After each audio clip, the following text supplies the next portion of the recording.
Cool. We are back with some more Never 7, The End of Infinity.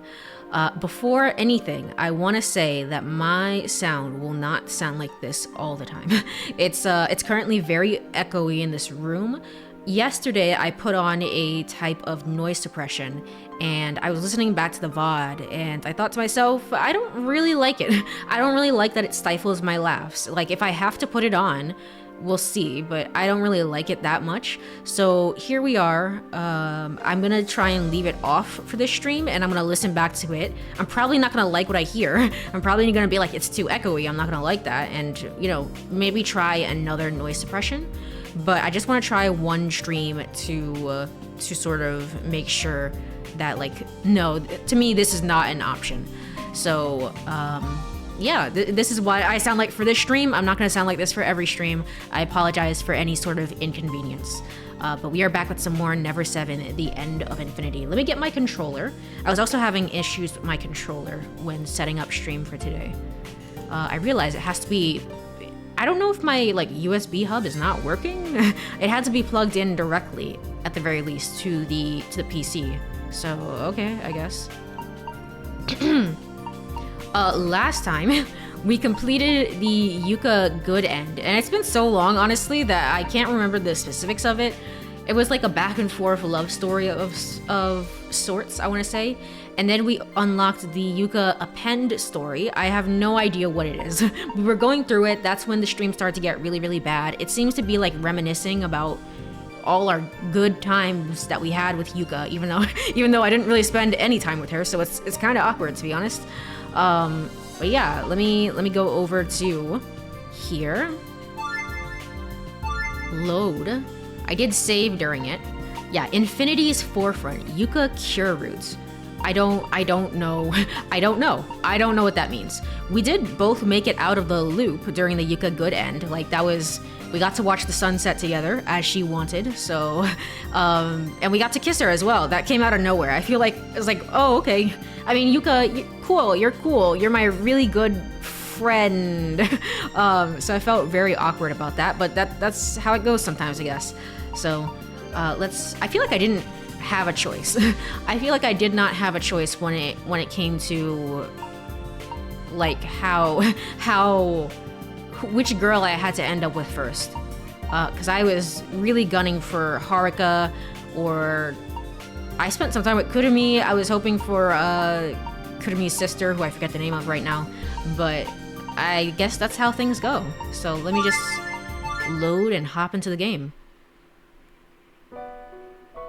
Right, and it's playing this very emotional music. I do remember that. How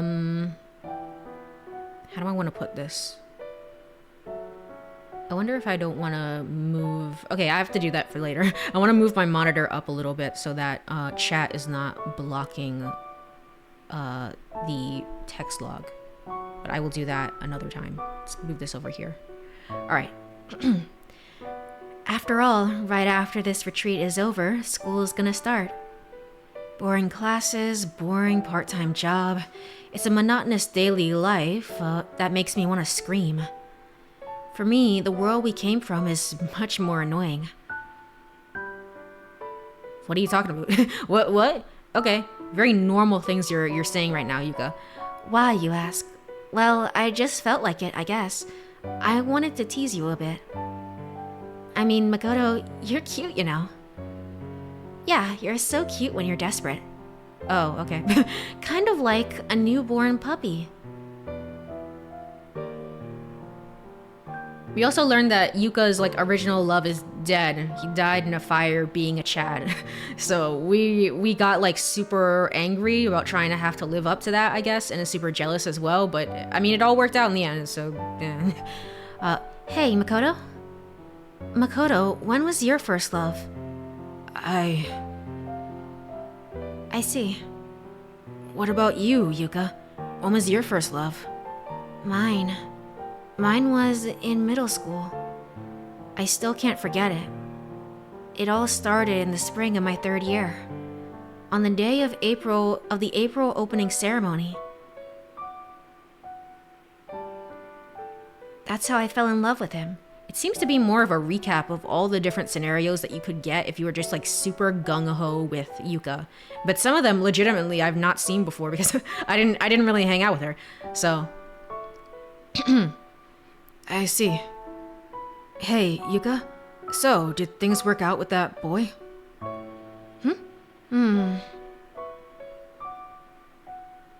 No, it was always just a one-sided crush. But even now, I can't forget about him. That person, right? That person, he's so similar to you, Makoto. And we also live in a world of clones, and so I don't know. I don't know how that's working, but maybe it will be relevant. Yes, all we have are just a few memories that are slightly different from our usual lives. Just memories. If only I hadn't had that nightmare. What's going on? A dream where someone died. On Saturday, April 6th. I don't remember the exact place or time. I didn't even know who the person was.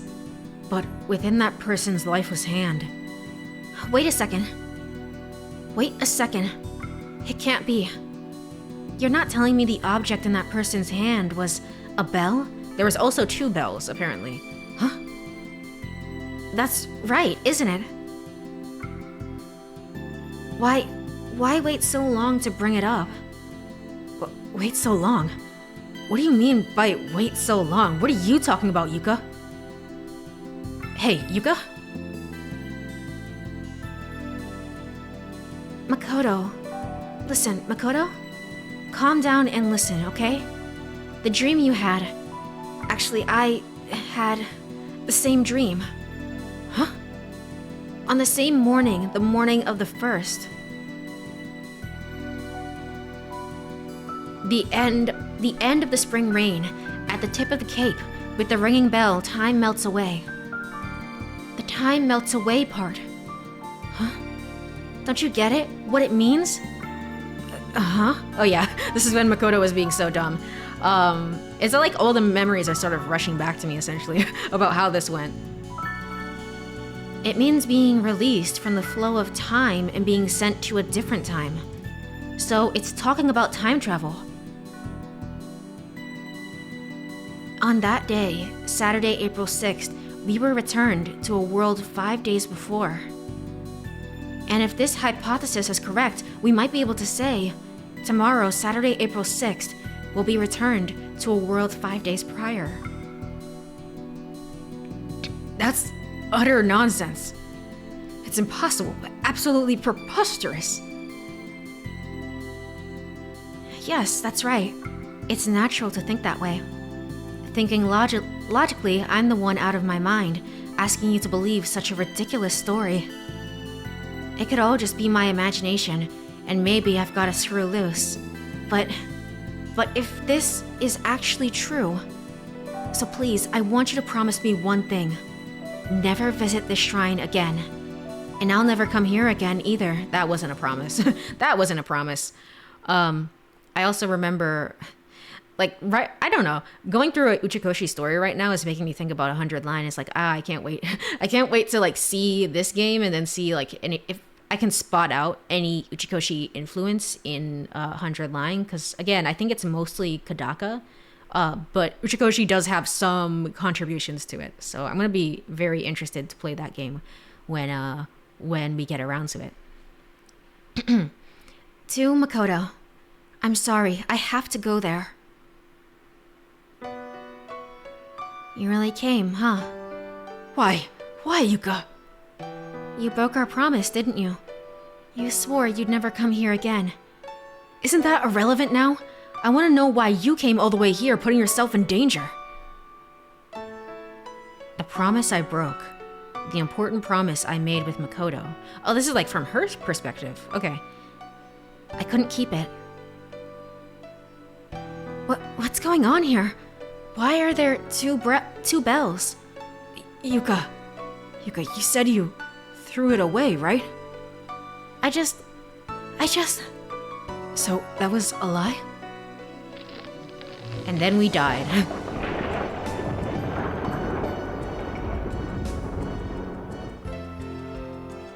At that time, during the earthquake, when the shrine collapsed, Makoto tried to protect me. Men are supposed to protect women. It's been that way since ancient times. So you were trying to protect me? That's right. It's so stupid. It's stupid. I swear I'll protect you from here on out too, Yuka. Are you being serious right now? That'd be the worst joke ever, right? I'm serious. I swear it on this starry sky. You're so kind. Kind? That's one thing about you two that's exactly the same. However, it was just a little too late. The nightmare became reality. I see his outstretched hand, heavy and lifeless. On top of it, a small fragment of light, even. The bell. It hurts. It's a hellish agony. It's a pain that makes me writhe, clawing at my chest as if to tear it open. But it's not physical pain. It's like a sharp blade relentlessly gouging at my heart. I had broken my promise, even though I swore to never get close to the shrine again. My betrayal came at a massive cost. Why? My voice, heavy and raspy, lingers in the air. Tears uncontrollably stream down my cheeks, and from the palm of Makoto's hand, the bell drops. Perhaps I made a wish, or perhaps Makoto did. I wish I could go back to that time. And just then, a miracle occurs.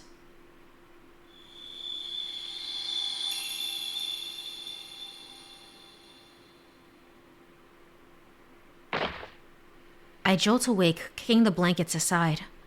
I stare into space for a moment, disoriented. The ceiling, I've seen it before. Soon, I realize my body is drenched in sweat. I'm freezing. I take a deep breath, quietly letting it out. A warm, woodsy scent seeps into my brain from deep within my nose. After 3 deep breaths... Huh? This is... the lodge. This is the lodge, isn't it? No mistake. This is my bedroom. In that case, if that's truly the case...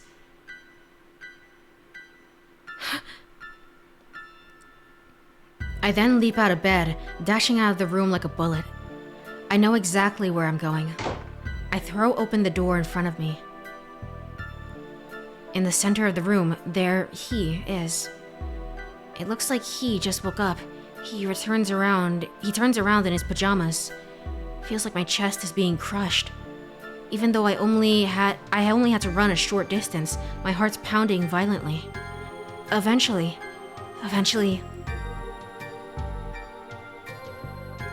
his eyes land on mine. Makoto. There's Makoto. Makoto, who spent 6 days with me. Makoto, exactly the same as last time. Makoto. Just as I was about to say that. What's going on here? I gasp at my own words. Why? I ask this in rapid succession. I can't comprehend what's happening to me. Numerous questions race through my mind, but I can't say any more. Makoto? You're safe? Huh? It happens so fast. Makoto moves smoothly towards me and takes me in his arms. I still don't know why we did that, but okay. He embraces me so tightly.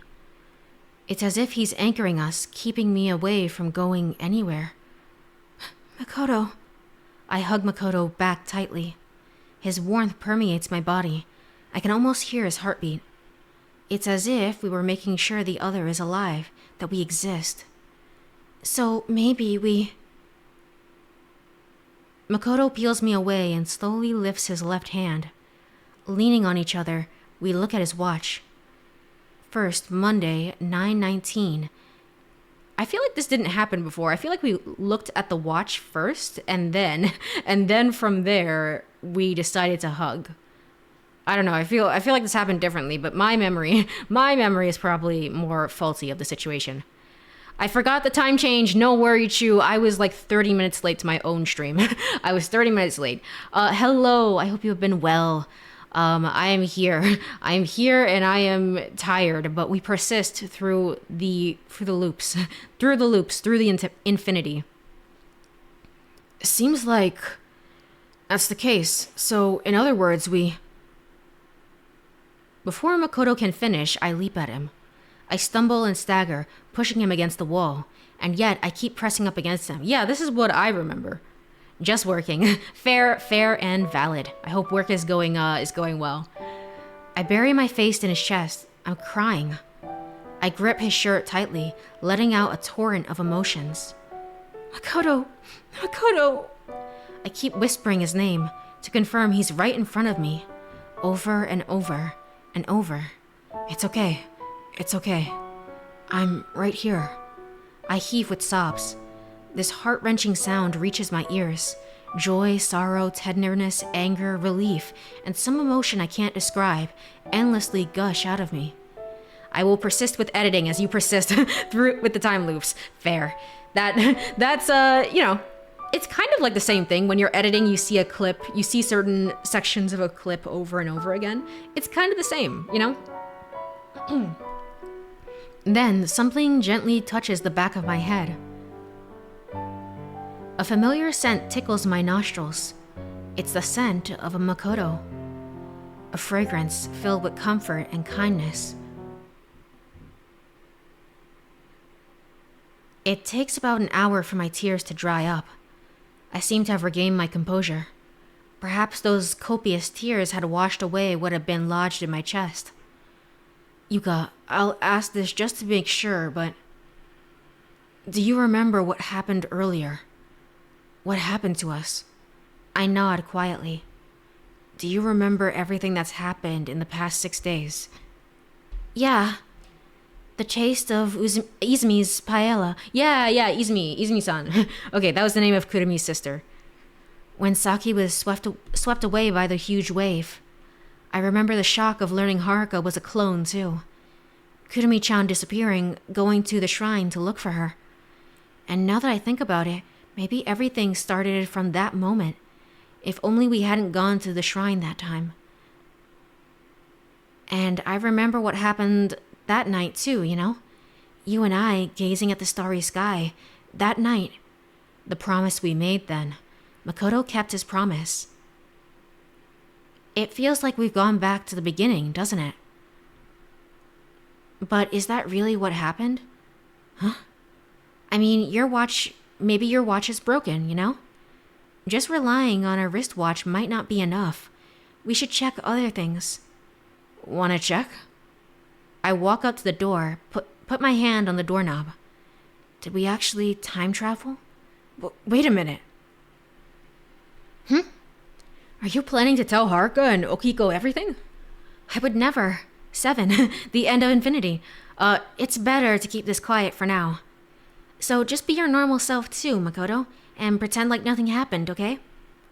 Anyway, for now, checking things out is the top priority. We can talk about it later, right? It's a title drop. Now we can roll the credits. I head out to the living room and Makoto closely follows.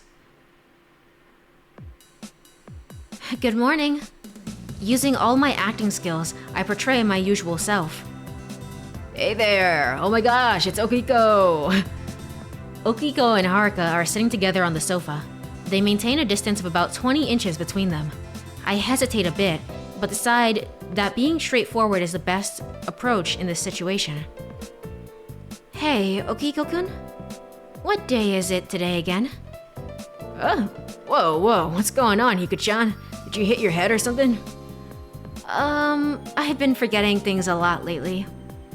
Forgetting things? Sounds worse than that. Can't be helped, huh?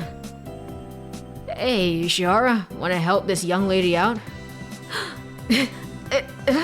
With what? What do you mean? The date today?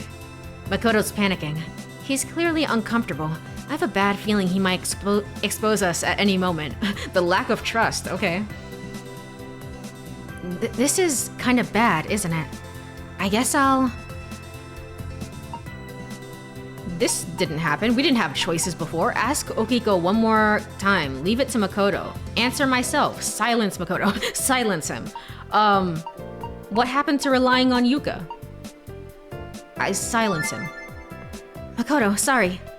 I thrust my elbow in Makoto's side hard. Why? Emitting an audible scream, Makoto collapses. He clutches his side, groaning. Huh? Makoto, what's wrong? Was it that hard of a question? Wow, okay. Yuka-chan. Looks like Makoto can't answer, so Okiko-kun, you're up. That's insane, that's psychotic. Yuka-chan, to me it looks like Ichiharu's saya is hurting him, not his head. Just answer me. Yes, ma'am. Today is April 1st. Are you unhappy with the answer? What? Oh, I remember. That's right, isn't it? Yeah. Now you're getting it. Forgetting the date on the first day of the retreat. Are you sure you're okay, Yuka-chan? I decide to laugh it off. Alright, 10:40 a.m. Then we get the time from there. Elbow, just the elbow to the ribs, just like throwing me under the bus. Okay, cool. Oh. We are not dropping frames, but the internet is a little finicky. Interesting. I've not done a full test to see like what is the absolute best of the servers, so that could be on me as well. It could be that I need to do like the full test. I need to do the full test and make sure that everything is all right from there, and then we'll make sure that the internet is 100% hunky-dory. But no dropped frames. No dropped frames. Indeed, we're not wrong in our speculation. Today is Monday, April 1st. Makoto's watch is right. In that case... Wait, Makoto! I quickly point towards the terrace. And then, Makoto is crouched on the floor, so I help him stand and drag him to the terrace. What's going on, Yuka? Is there something out here? No, obviously not. Then why? I didn't want them to ask us any more questions. Ah, that's it, huh? Gosh, you're pretty dense. So, what do we do now? We've confirmed it's the first, but... Shouldn't we just tell Okiko and Haruka everything? That's not an option. Why not? I don't have time to explain right now. I'll tell you later. If we stay here too long, they might get suspicious. For now, Makoto, can you act like you usually do? Just don't hit me again, okay? Doesn't matter how many bodies we get, that hurt. Okay, I'm sorry about that. Anyway, just be yourself, okay? Got it? Oh, two of them know it's looping now. They do. I almost wonder if this is an earlier loop from the Yuka good end that we got previously. I feel like this, because we didn't have this happen before, Haruka jumped in on our stuff, and I feel like we're trying to say this happened earlier in the loops. And it's also taking place from Yuka's perspective. But yes, we both know. It's Makoto and Yuka who know. Was there something on the terrace? Yeah, there was a warbler perched on the railing. I tell a blatant lie. Wow, a warbler, eh? It means spring must be here, doesn't it? Ah, right. Well, everyone, we haven't had breakfast yet, have we? I know, my stomach's been growling for a while now. Then maybe I should make something a little special for us. What? Is there a problem? Of course there is. I'm absolutely against it. But why? Doesn't matter. That's no reason. Who cares about a reason? By the way, Yuka, what are you planning on making? I'm pretty sure there were eggs, tomatoes, and corned beef in the fridge. Natto, umeko, mushrooms, mayonnaise. And I'm pretty sure there was chocolate, ice cream, and grape jelly. Look at Okiko's face like changing as she says it. It's like, what the hell? What are you talking about?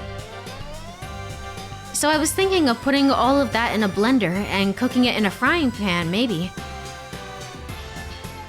Sorry, but I'll pass. Me too. And there you go. Why? It would be so good.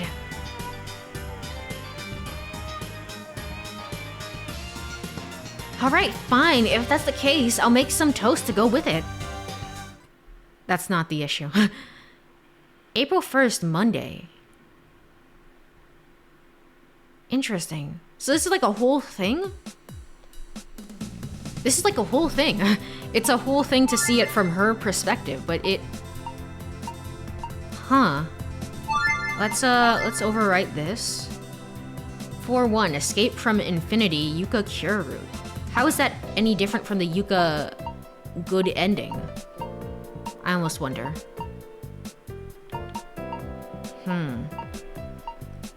It also makes me wonder like how much of this game I'm gonna play on stream, because I feel like with each and every loop, I mean maybe not in this one as much, but I feel like in each and every loop that I have with different girls, I feel like I would get more information about the story as a whole.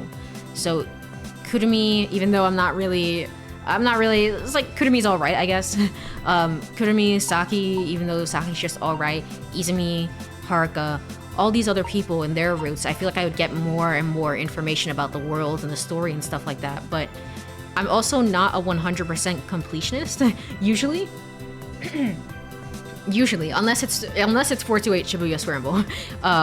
But most of the time, it really is just I play 1 or 2 routes and I'm done. So it almost makes me think about like how much of this game I'm going to play, at least on stream. But this feels like the type of game where I have to play most of everything on stream. If everyone gets like something like this, this cure route thing, I feel like maybe I can skip those, play those off stream. But everything else I kind of want to play on stream. Or maybe it's all good endings, unless... yeah. 428 forever in our hearts. Truly. I think 428 is like one of the few only games in which I have ever 100%ed. I also hear Doggo upstairs barking. Oh man. But that's why 428 is kind of so special. Unfortunately, I couldn't showcase my cooking skills. My friends told me my cooking could make even the most talented chefs run screaming. I wish I could have cooked for Makoto one more time. Afterward, everyone washes their faces, brushes their teeth, and changes their clothes. With nothing else to do, we decide to watch TV. Okiko turns on the TV in the corner of the room. A babbling brook appears on the screen. He immediately changes the channel. This time, a program that looks like a cooking show appears on the screen. In the upper right corner of the screen, the title logo reads, Healthy Utopia. I mean, Yuka, have you actually ever tried your cooking? Have you ever tried to eat it? I feel like that's a good feedback of like, yeah, you definitely should not be eating your own food that you make. Okiko tries switching channels a few more times, but all other channels are just static.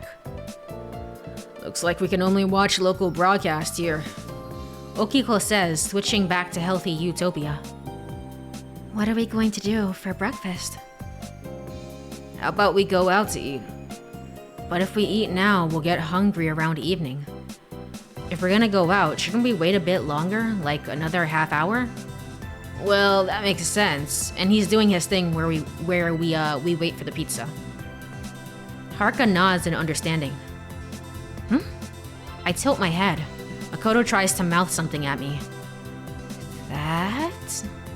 That? Huh? I have no idea what he's talking about.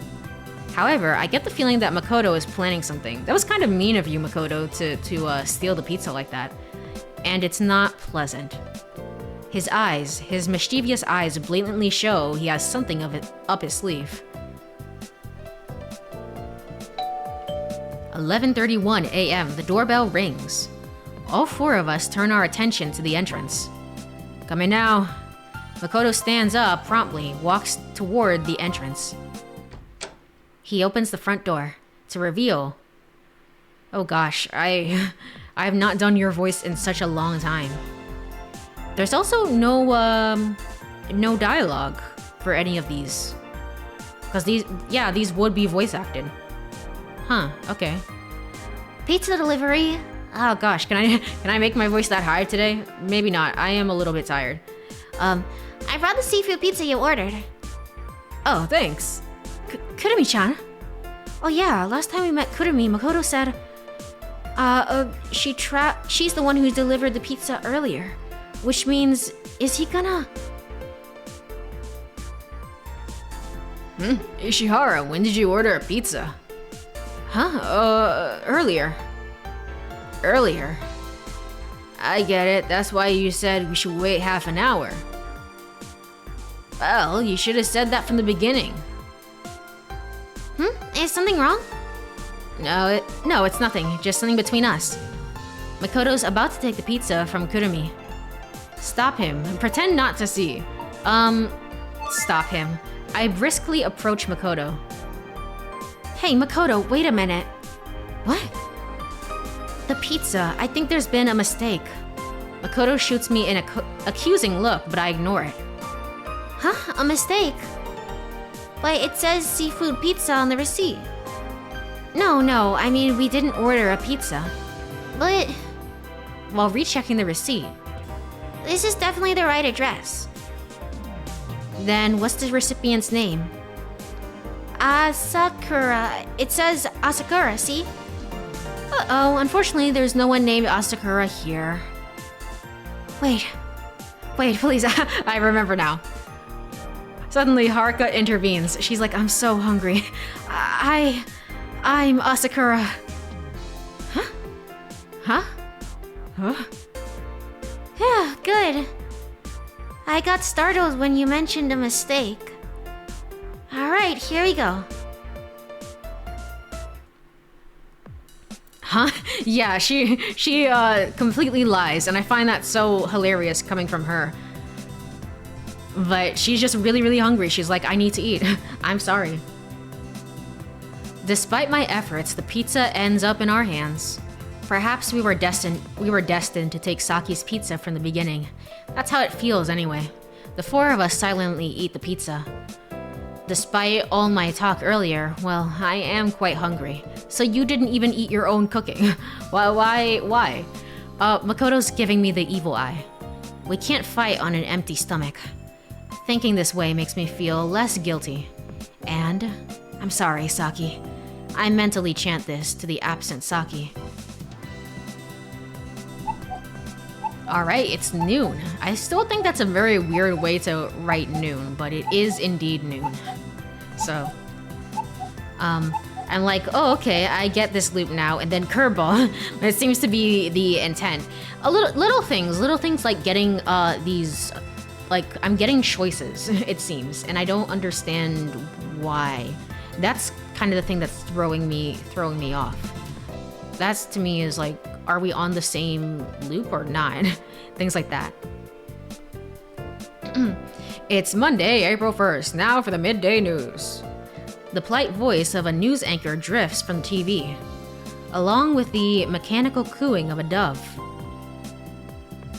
If you want to be free, you can't be afraid. A sudden feeling of helplessness spreads in my chest. Not wanting to show my emotions, especially to Makoto, I gaze out the window.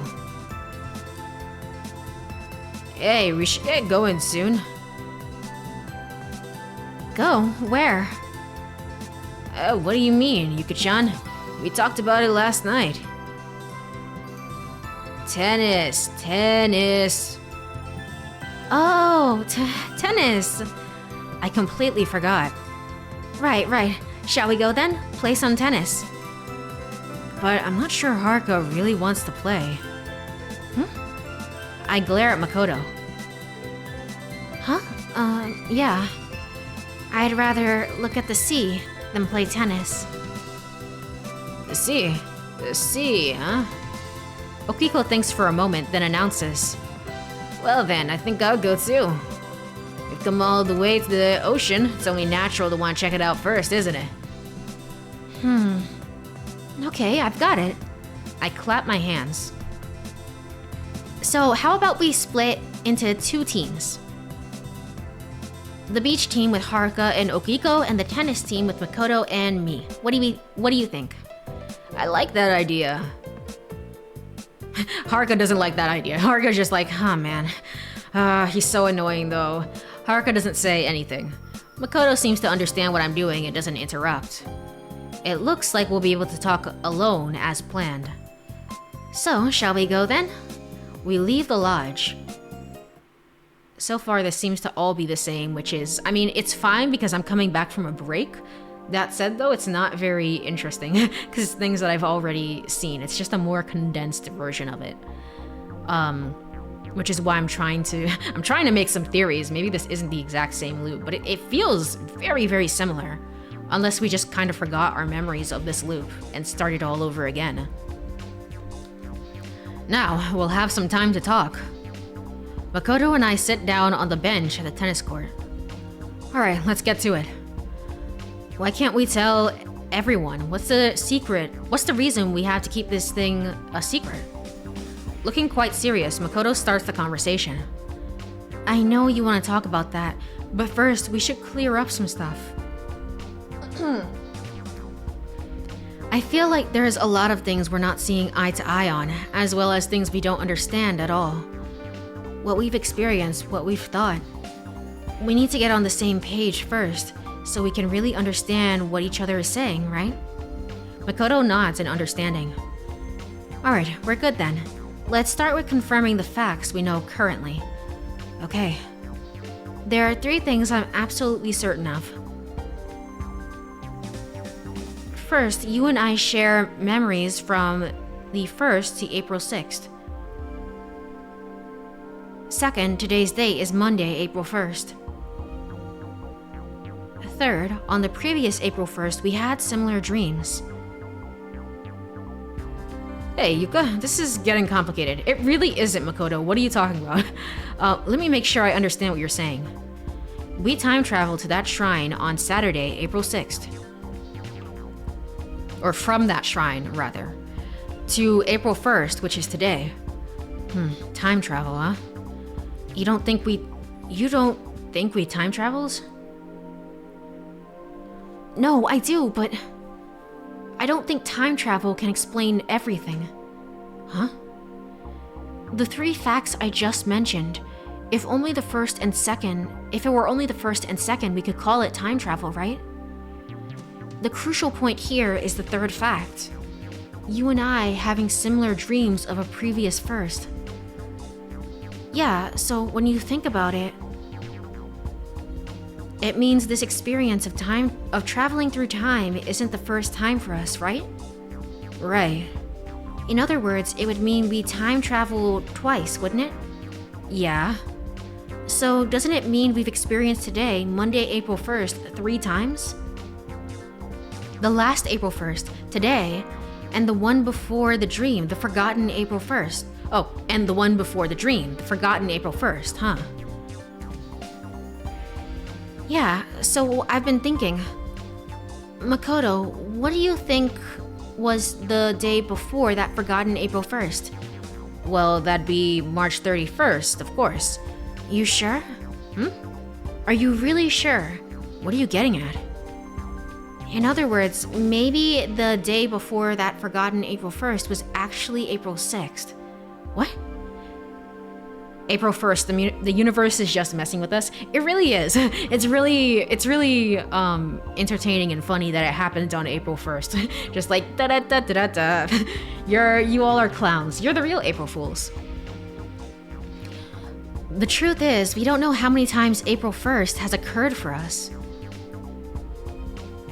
We know it happened more than 3 times, but it could be the 300th or even the 3 billionth time. Or maybe the idea of counting the numbers itself might be wrong. We may be repeating those 6 days beginning April 1st for eternity over and over, almost like infinity. There's no beginning and there's no end. It must be part of an infinite loop. The wind rustles the branches of the trees. Rustle, rustle. It's a dry sound. Makoto slowly looks around. An infinite loop. In other words, our flow of time has been sealed. I almost thought that said sealed away. We're going back and forth in this limited time frame. An infinite loop, going round and round and round in the same place, forever unable to escape. We're like ants walking on a Mobius strip. We're not moving toward the future, yet we're kept alive. We're simply kept alive within this insane world. Every day is a day we've already experienced. And what finally comes, it's 428 all over again. It's going back through the time chart over and over again, yeah. Is that unbearable pain and sadness. We die in the end. We're killed in this world. Oh, it is. A cruel fate continually repeating itself. Repeating. The word echoes in my mind like some sort of mantra. The path ahead is truly dark. This world is devoid of a single ray of light. It's one of despair. My head begins to throb, like a wound beginning to fester. The more I think about this, the more I feel like I'm losing my sanity, that I'm not all together. Such a world, such a future, such a way of life, repeating the same events over and over, just dying. Repeating the same events, Huh? I don't see anyone playing tennis. The courts are empty, as it should be. After all, at this time on the last April 1st, only Makoto and I were using the courts, and we are not playing tennis. Things are different. I mean, I didn't play tennis with you previously. This is causing such a conundrum. It's like, it shouldn't be like this. History is different from before. We are not repeating the same events. We are not repeating them. And I can understand the differences between these two histories. Yes, I think I get it. At that moment, Makoto grabs my arm tightly. He pulls my arm, dragging me behind him. Hey, Makoto, where are we going? We're running away. Running away? Where to? Isn't it obvious? To a free world. PM, 12:26. Huh, the harbor? So that means... That's right, we're going back. But how? We're going to the ferry, duh. But Makoto... I'll buy the tickets. Wait here a minute. Ignoring my protest, he sprints toward the ferry terminal. Okay, I thought that we were saying like, oh, we died in this one too, and so we were confirming that this is a previous loop. But no, I'm almost pretty sure this is the same loop, honestly.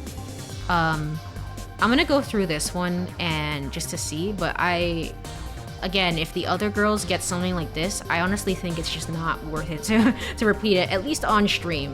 For me, that's how I feel about it, so. Makoto then experiences a series of hardships.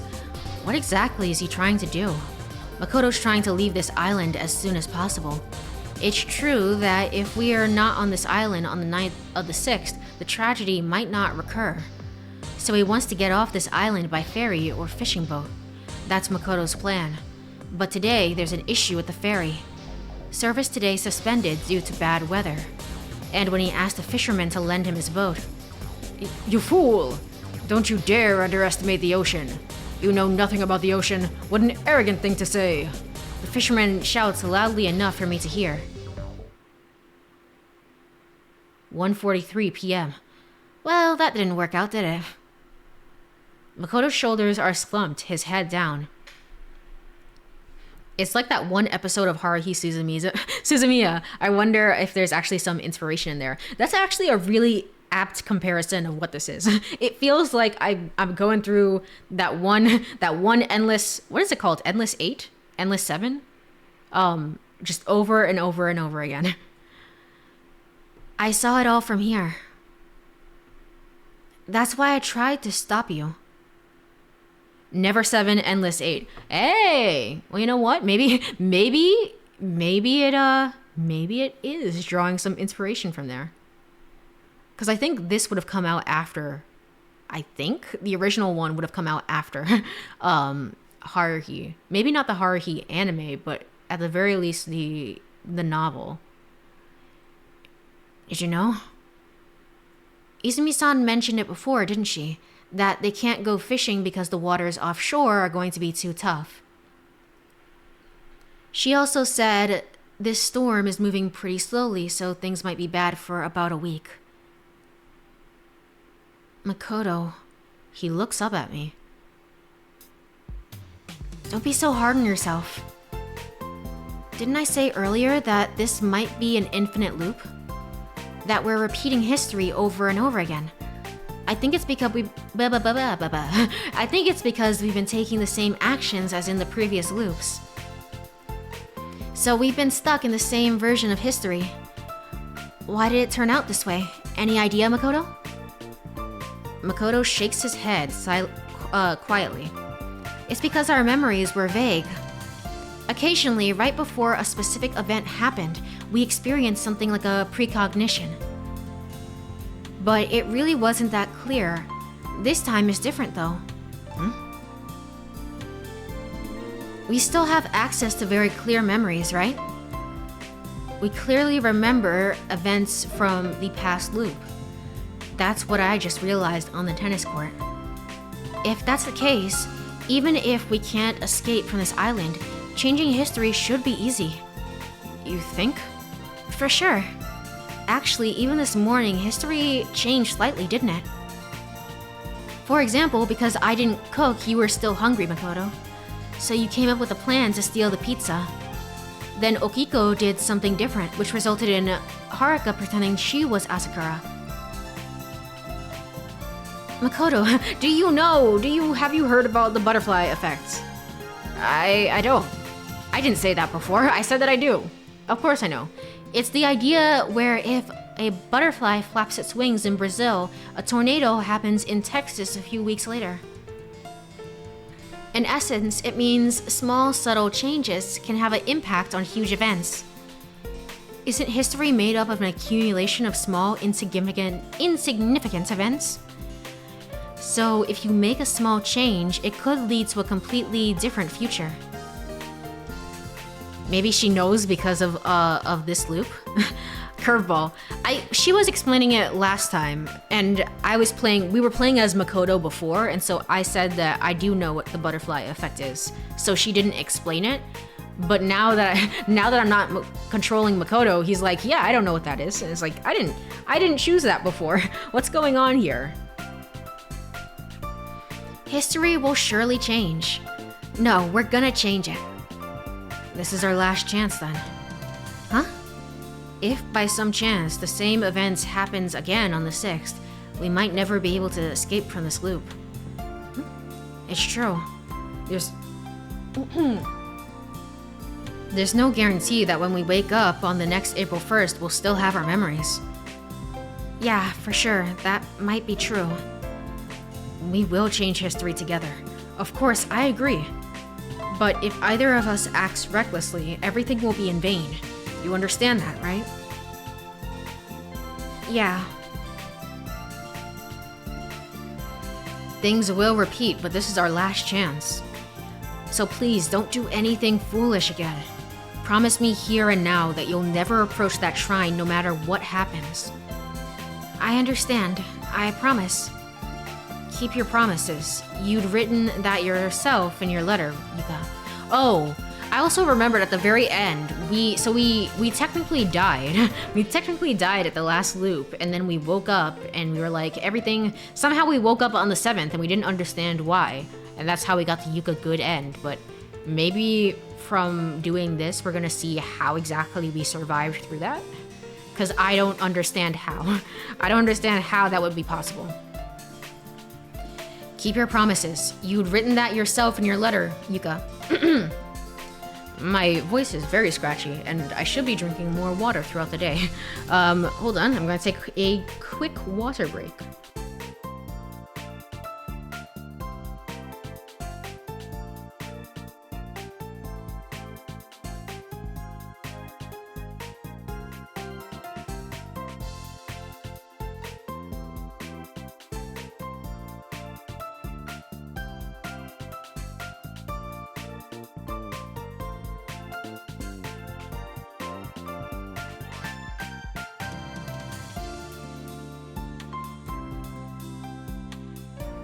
All right.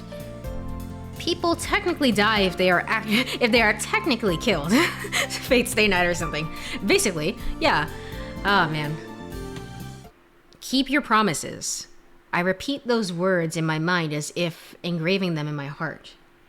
With a serious demeanor, I nod in agreement. Then I silently part my pursed lips. Let's watch it together, okay? The sunrise on April 7th. Let's watch it together. I whisper this to him. PM 1:48. The waves crashing against the breakwater are still gentle. Makoto and I are sitting side by side on top of the breakwater. Excuse me. Feeling the gentle breeze blowing from across the sea, I gather my thoughts. What made it possible for us to travel back to the past? There's only one possibility. At the end of the spring rain, at the tip of the cape, with a ringing bell, time melts away. If that's true, there's only one thing to do. Hey, Yuka, there's something I want to know. What is it? Yuka, when we were behind the shrine, you said you wanted to go back to the past. You wanted to go back to the past. Can you tell me why? Hey, don't tell me you're gonna keep hiding things. I'm not trying to hide anything, but... Then why? Fine, I'll tell you. But before that... Yuka, you say before that way too often. You're always putting off the issues. I asked you at the tennis court earlier the reason why you're not telling everyone the truth. And I still haven't gotten an answer to that. Well, that's your fault, Makoto. You were the one that interrupted that conversation and brought us here. The reason why we can't tell everyone the truth is simple. Because it's dangerous. Dangerous. Just think about it. Hold on. I almost wonder. 1 second.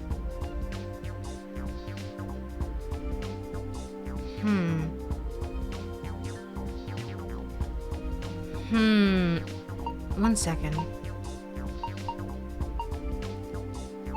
Help. If I...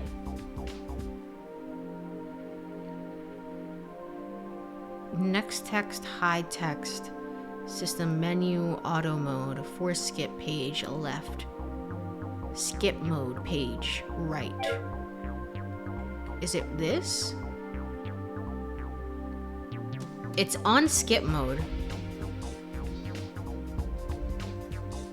But I also told the game not to skip any unseen dialogue. So it does. It really does expect you to play through this entire scenario as if we're new.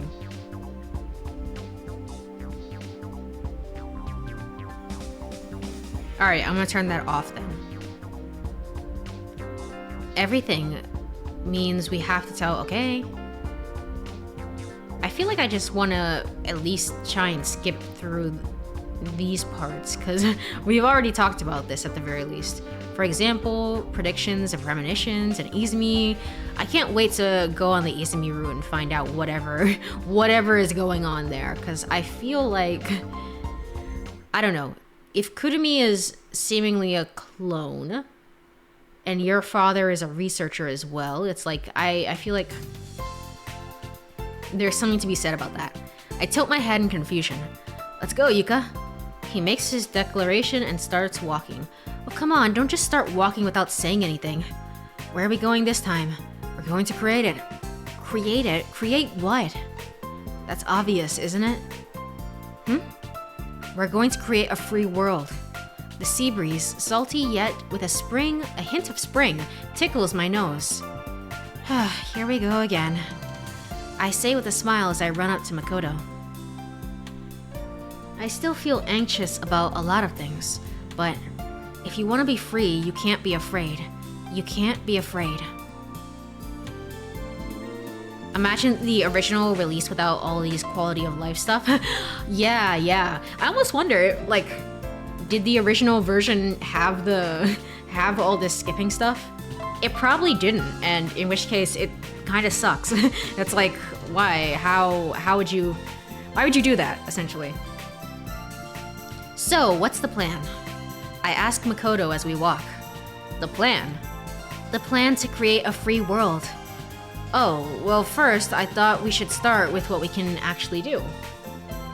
What specifically? We're going to destroy the bell. Wait a minute. Oh yeah, she's gonna say something about destroying the bell, and I'm not gonna agree with that reasoning. I'm gonna be like, that doesn't make any sense to me. In the end, it technically worked out. Yuka was right, and I was wrong. So there is that, but I think that like destroying the bell would make sure that everything, that none of us would risk going back to the shrine in case something bad happened.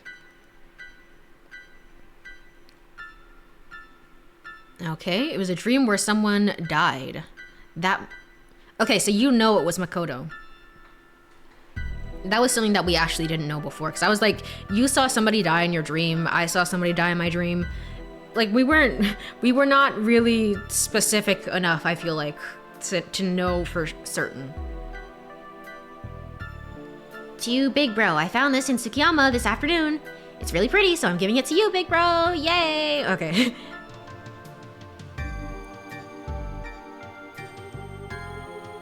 Wait a minute. Oh, okay. We're talking about the previous loop. I was like, that didn't happen this early on. It's the first. But no, that all makes sense. We're still on the correct path with all this. I see. Alright, why thank her? You just don't understand.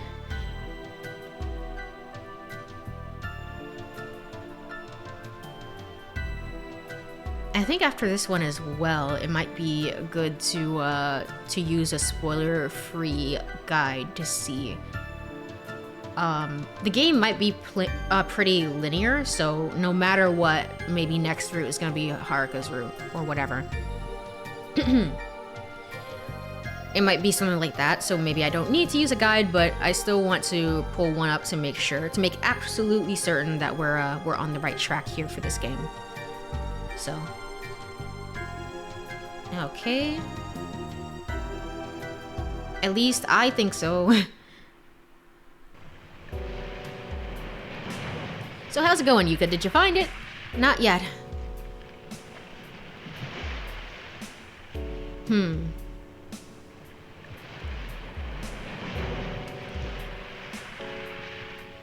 I almost wonder.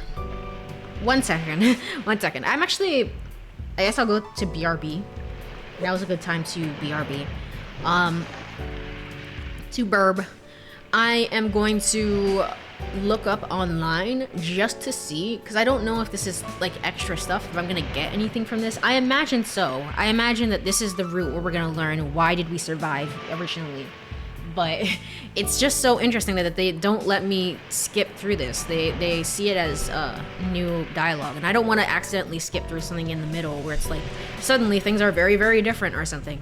So I'm gonna look up online just a spoiler-free guide to see if anyone has that, and just make sure that we're on the correct track for this game. And while I do that, you are feel free to walk around, stretch, all that good stuff.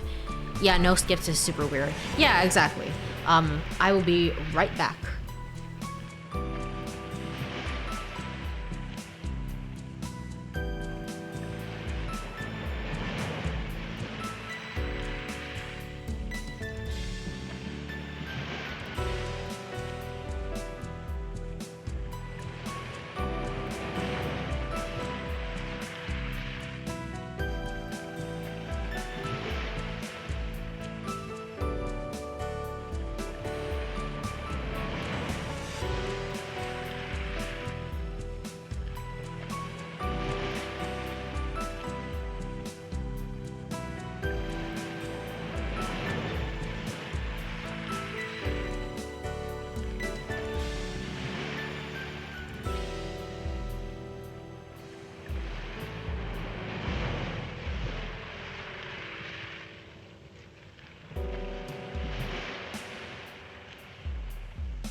All right, I am back.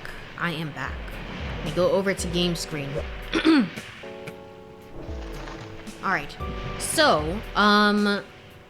what's happening here is that someone actually wrote a guide like in character for Yuka. So basically, Yuka's explaining how to get all the character endings, which I find kind of funny, kind of cute. What's ending up happening here is that it says after you complete Yuka's route, a pen story, aka Yuka Cure, is unlocked on the main menu. This covers Yuka's route from Yuka's perspective. You can choose to read this story at any time, but we don't recommend reading it right away unless you really liked Yuka's route. Yeah, because it's very much like, this is what I just played through. So I imagine like it would be good to go through this at some point, but not right now. Not right now. It's a little much. With that in mind, I think what I'm gonna do, that's wild to say. Yeah, it is. But with that in mind, am I on the correct thing? I just have to make sure. Here? Okay, cool. What I'm gonna do is save.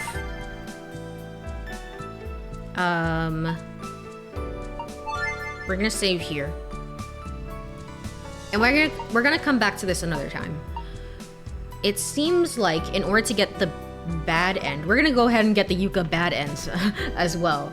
And in order to do that, we need to go here. Oh, wait, we're still on save.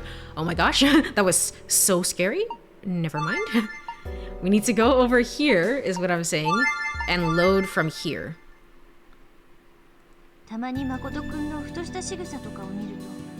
We don't recommend it if you don't like the scare. We just don't recommend it. I mean, it still has its good ends and its bad ends, apparently. So, I mean, at some point we will get around to doing it. I just don't want to do it right now. It's kind of whatever. Okay, this is how we get the bad end. It's just this one choice right here, and then we're locked into a bad end. Wow, okay. Stop talking about him. I don't want to hear about him anymore. Just get out. Get out, Saki. I roll onto bed, cover myself with a blanket, and cover my ears. I don't want to hear anything. I don't want to think about anything. Please don't bring me back to reality. This darkness, I can find peace. Makoto-kun. Hey, Makoto-kun. A distant voice reaches me. Once again, I escape into the endless world of sleep. Dang, that's how you get a bad end. It's just like being really jealous. Really jealous for all of 3 seconds, and then everything goes really poorly for everyone else. Suddenly a loud noise echoes out. I open my eyes and look towards the door. Kurumi's missing! In the middle of the night, I woke up, and when I looked beside me, Kurumi-chan was gone. Yes. I searched everywhere I could think of. Inside the cafe, around Tsukiyama, everywhere. Do you have any idea where Kurumi-chan might have gone? Any idea you could think of? I'm trying to adjust the volume on my end, just to make sure. Izumi-san gently closes her eyes and shakes her head. Anyway, we won't find her just by sitting here. Saki stands up, straight as she speaks. Let's all split up and search for Kurumi-chan. Everyone heads out of the front door in a group. I sit alone on a dining chair, looking like an abandoned doll. Aren't you going? Makoto, won't you search for her? Over Haruka's shoulder, I can see Izumi-san looking small. Her eyes are filled with tears. She's so worried about Kurumi. What the hell am I doing? Just sitting here rotting away? Then, at that moment...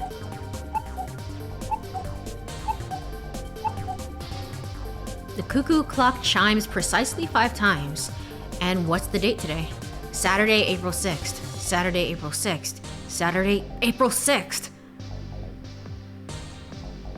A flash of insight races through my mind. I quickly glance out the window. Heavy rain. The sky, covered in rain clouds, is gradually brightening. And where's Kurumi?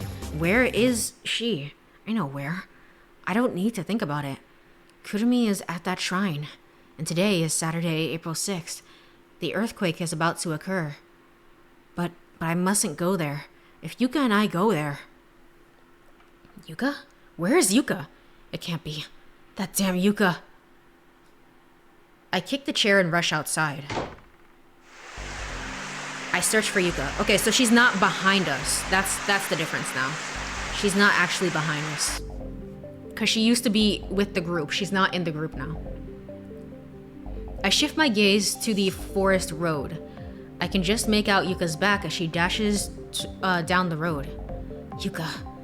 I realize I've started to run as well. Like the wind. Hey, Makoto-kun, where are you going?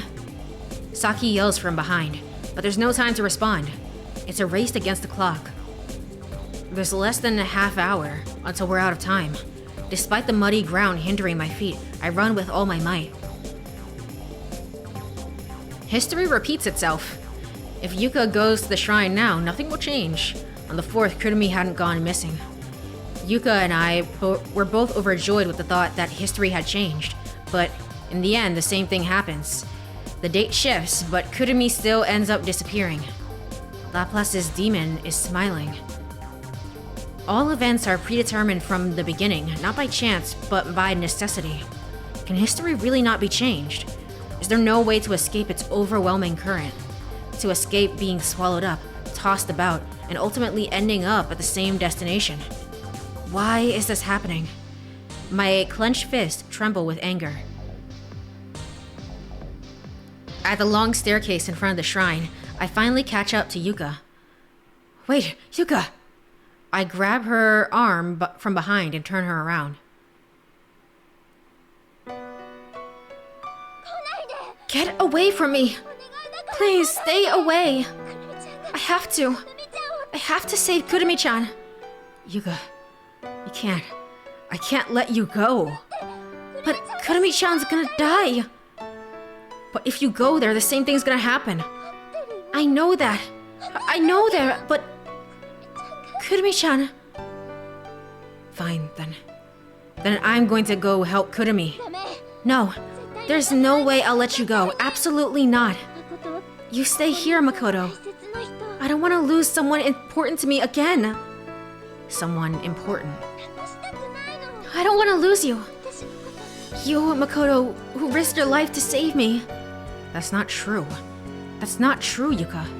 You've got it backwards. I hesitated back then. I thought of myself first. That's why I couldn't save Yuka. The person who killed Yuka was... Please, just please. I can't give her an answer. Without saying a word, I push Yuka aside and walk towards the stairs. The rain is just pouring down. The echo of the falling rain envelops the world. I lift my feet once again. Makoto! I dash up the stairs as fast as I can. My foot slips on the wet stone steps and I bang my knee, but I don't feel the pain. Ow, that's gotta hurt. That's gotta hurt. Having reached the top of the stairs, I sprint like the wind through the shrine grounds. Wait! I spin toward Yuka's voice. She's chasing after me. Stay back. You need to stay back. However, Yuka ignores me and rushes past, running into the shrine. All this because we didn't chat, because we didn't have a talk. All of this because I was petty for 3 seconds. It didn't have to be like this. Yuka! I scan the surroundings, but can't see Kurumi anywhere. Where's Yuka? Now she's trying to squeeze through the small hole in the front wall. Hey, Yuka!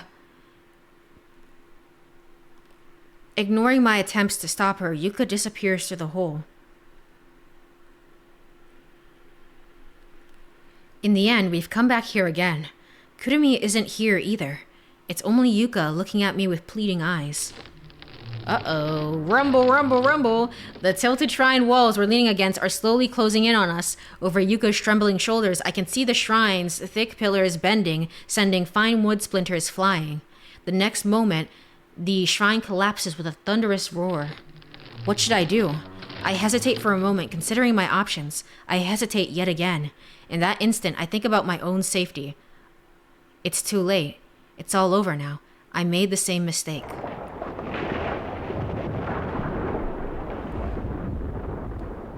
It's because we hesitate. We don't really consider and think about him. It's so cold. My entire body is numb, unmoving. Strangely, there's no pain. There's only the taste of rusty iron in my mouth. I can't feel anything else. Then, a sudden intense wave of nausea hits me. I vomit violently. It's blood. A massive amount of blood, enough to drown in. It doesn't seem to stop. It pours, gushes, spills out of me. And it seems to be flowing from places other than my mouth. Is it my neck? Has an artery been severed? The blood flows relentlessly, like water from an open faucet. My consciousness slowly fades. I squint my eyes, trying to focus my blurred vision. In front of me, Yuka lies on her side. I can see her outstretched arm, heavy and lifeless. In her palm, a small fragment of light. The bell. I summon every last ounce of strength and inch my way like a worm toward Yuka's side. The sensation of her skin, slick with blood in my arms. Yuka's translucent cheeks. It's as if she were a fragile glass doll. We couldn't see the sunrise, could we? Her hoarse, empty voice echoes in the void. She's saying, "You got the bad end, now go back and do the correct thing." And from the palm of Yuka's hand drops the bell. At that moment, everything goes black. All is lost. Never 7. The end of infinity. Yay, we got the bad end. Yippee! And then we get the serious music too. Yeah, this was super great. Man. Huh. There's a limited amount of side characters. I just saw like the doctor and the fisherman and stuff like that. Original plan by Uchikoshi. Thanks, Uchikoshi. Wow. I mean, it's an end of infinity. It is certainly one of the ends of all time, of all of infinity. Wow, okay, well, I mean, I'm glad we got it for completion's sake. I can skip through this, I guess. Yuka, root, bad end. Yay. Reach the Yuka bad root ending. For sake of completion, I'm glad we got it, but we learned basically nothing. I mean, it's kind of interesting. It's basically the idea that it all boils down to one choice, and the one choice is that you do need to kind of compare yourself to this one guy. This one guy who you've never met, but everybody says you're like so similar to him. And he was a hero. You need to be a hero too.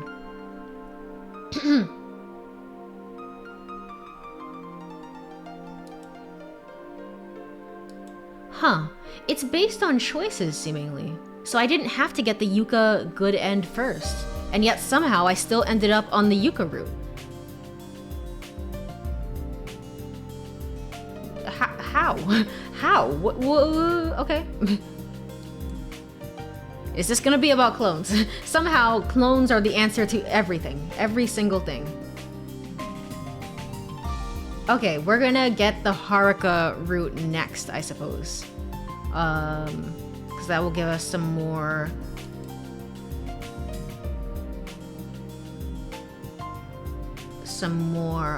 options.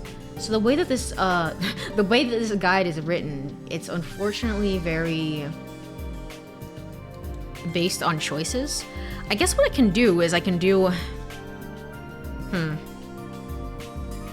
it's based on your choices, and I have to, and then we have to keep like different saves apparently. So let's load.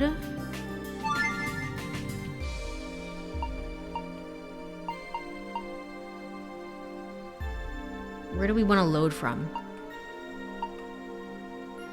Oh, I don't think I can load from here. Because this is the end, isn't it? Well, just to make sure that we absolutely get to the correct ending, let's start with a new game then. Save state per decision tree, basically. Per decision tree. Okay, let's skip through all of this. We're gonna get... Try grinning. Is something the matter? Oh yeah, this one. Okay, hold on. Hold on. We're just gonna do everything until the cure, and then we... Not the cure, sorry. Rather the good end. Then make the following choices to proceed. Blah, blah, blah. Okay, is something the matter?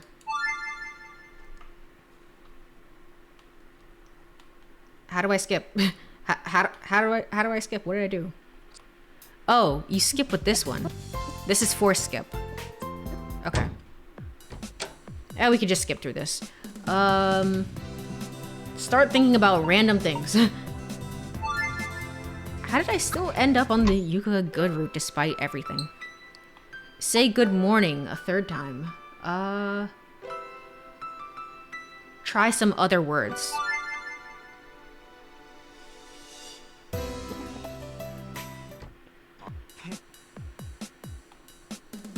Recall what happened last night. I don't think I did this before. Sunday, March 31st. I arrived here a little past 10 in the evening. The lodge, illuminated by moonlight, was much larger and more beautiful than I had imagined. I had thought that university lodges were cramped and dirty, but this seemed different. The place was probably acquired for a purpose other than some school retreat. Maybe for entertaining university staff or something like that. Thinking so, I opened the front door. A strangely unfamiliar atmosphere filled the air. A girl was sitting alone on the floor, hugging her knees. Another girl was resting her chin on the dining table, gazing into the distance. A guy was lounging on the sofa, swirling wine around in a glass. No one was talking, and there was no sign of camaraderie. There was complete silence. Well, I did hear the faint sound of a guy swallowing wine from time to time. Eventually, the girl around at the table noticed me. Ah, hello there. And spoke. She seemed far more exhausted than I was. If I remember correctly, you're Makoto Ishihara, right? Oh, interesting. This is what I saw on the cure route. Interesting. Okay. Yeah. Nice to meet you. I'm Yuka Kawashima. I don't know why, but I've been given the troublesome position of team leader. It's not like I'm a great student or have a good track record. They probably just assigned it to me randomly or something. Well, anyway, nice to meet you. Yeah, nice to meet you too. I glance at the other two. The girl hugging her knees doesn't move a muscle as she stares at the floor. Her demeanor makes her look like a decorative plaster sculpture. The guy raises the glass in his hand, inspecting the color of the wine against the light. Keeping this pose, the guy speaks. Okiko Ida, ever heard that name? Huh, you mean the heir to the Ida Financial Group? I don't really care for that title. Nah, don't sweat it. Yes, I'm that, Okiko Ida. Pleasure. Nice to meet you. I was caught off guard, but it makes sense. Okiko Ida, the rumored Okiko, is on the same team as me. I seriously thought about pretending to be sick and going back home. I felt pretty gloomy, that's for sure. After that, without saying much to each other, we went to our respective rooms. She is just like me, not wanting to take the role of team leader. True and real, to be honest. I hate being the team leader. I hate for school projects and stuff like that. I never want to do it. Hello, Alex. I hope you are doing well. After that, without saying much to each other, we went to our respective rooms. Hey, I speak to Okiko. Okay, I think that's fine. We can skip through the rest of this then. The next choice that I need to make is Yuka. You can cook? I mean, you can't. Yuka, you can cook? Alright. The next choice I have to make is, yeah. From there, I'll support Haruka here.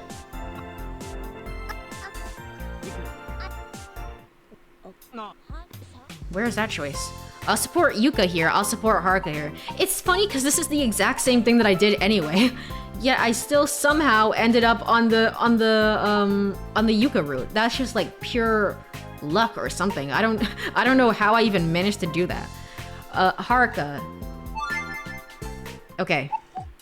But the correct choice either way is to hang out with Haruka. That's weird. What's a seminar anyway? I missed the stream again. No worries. Hello, Black Blue. I hope you have been doing well. We just had like a just chatting stream talking about different stuff in relation to the move. It was just kind of chill and stuff like that. The only really important thing to know is that currently I'm in a very, as you can hear, echoey room. I'm trying to see if I'm trying to test out different noise reduction things and see what I can do to hopefully make it a little bit better. But for right now, I am in a very echoey room, and that's just kind of how it is for a little bit. Did the move go well? It was all right. It was okay. The important part is that it's done, and that's all that really matters. It could have gone better, but it's fine. It's fine. It's a retreat at a seminar. Okay, I get it. So what's a seminar anyway? Makoto, are you kidding? No, I'm serious. I rarely go to class, so I don't really understand these things. Okay. Wow, that's quite surprising that a student at our university who's come this far still doesn't know what a seminar means. Well, can't be helped. Guess I'll tell you. Yeah, please. Listen up. Typically, in most universities, when you become a fourth-year student, you can choose an optional seminar to join and do research on an academic topic here. I get you so far? So, you can think of a seminar as basically a research lab. I see. And the results of your research in the seminar are presented in the form of a thesis, which you have to submit by the end of the year. I remember, and I don't think this is true anymore, but I do remember the idea that for universities in Japan, they don't really count. At one point, they didn't really count attendance, maybe around the time that this game came out. You just have to show up for the test and stuff like that. So you can just literally sign up for university, ace all the tests, never show up for any class ever, and you can get your degree. Oh, nice that it went well. I'd like to stay, but I need to be going to bed. Fair and valid. It is very late. I'll catch you later. Thank you so much for stopping by, Black Blue. I really appreciate it. Have a good night, okay? Wait, really? That's what I heard. That's what I had heard. Or if they do count attendance, it's like, I don't know. It's very like, you only have to show up to 3 classes out of a whole semester or something like that. You know? Something like that, where it's very, very, very, you basically don't have to show up at all. I doubt that this is the case for most universities in Japan currently at this point, but at some point it was kind of like that from what I heard. So it makes sense that that Makoto is like, I don't really go to class. I don't know. I wouldn't know. And by having that thesis recognized by various esteemed professors at the university, you are allowed to graduate. Recently, some universities or departments seem to have completely done away with the concept of seminars or theses. But, well, ours still maintains that system. Hold on, we just became third-year students, haven't we? That's right. So to be precise, what we're actually a part of is something called a pre-seminar.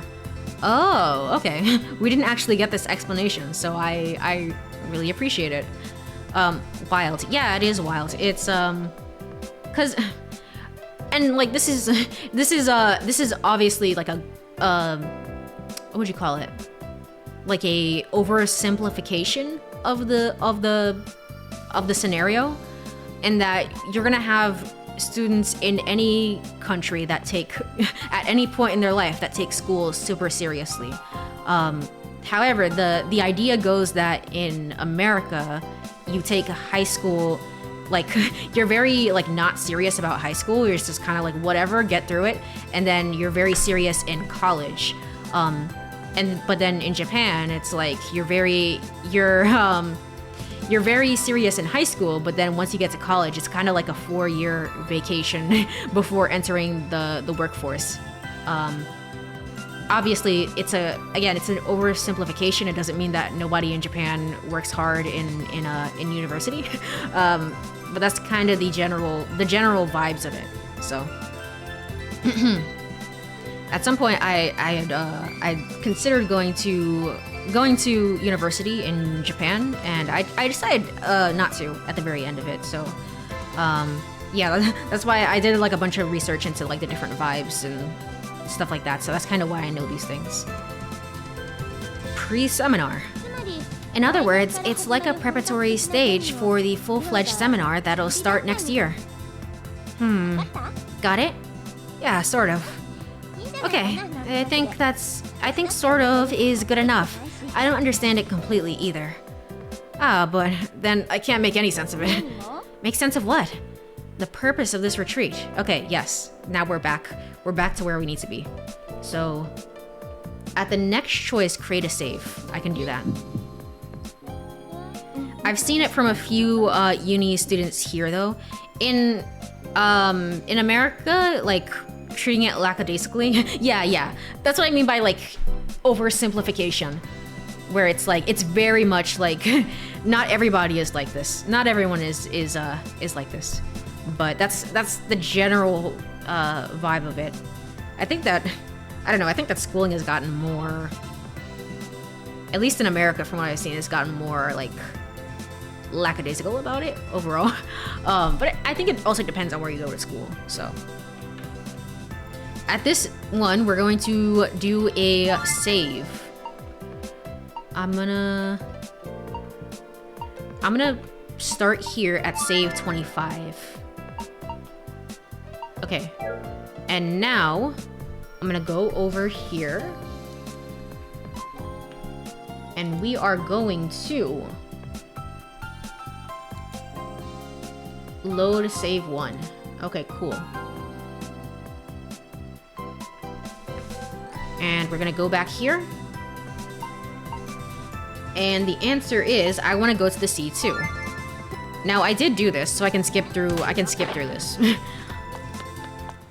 I spent some time, I think maybe I didn't say the correct things. Try to put my feelings into words. Well, it's 'cause of you. Me? What I mean is that... That what? I mean, I kind of followed you, right? So that's why I said it's because of you. I don't understand. Even I don't understand what I'm saying. I really don't. I laugh awkwardly, but Haruka doesn't even attempt to smile. Well, that's awkward. It's fine. Huh? You don't need to look for me or anything. I'm different from the others. Different. Okay, I remember this. We're back again. Honestly ask her you like him. I mean, I did this before. I do remember saying this. You like him? I decide to ask, and Haruka gives a nod. Huh, why sea roaches of all things? I can't really get what makes Haruka tick. So, what do you like about them? They're creatures I've never seen before. I definitely want to try and eat them, and that is going to happen later in this route. Okay, I can skip through the rest of this. The next one is going to be I fall silent.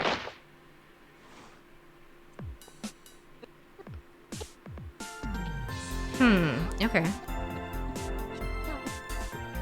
I don't understand how this point system works, to be quite honest.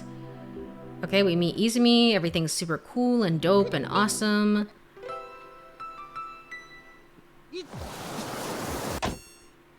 Oh, there's Saki. Saki being like, I want to speak to the manager, okay?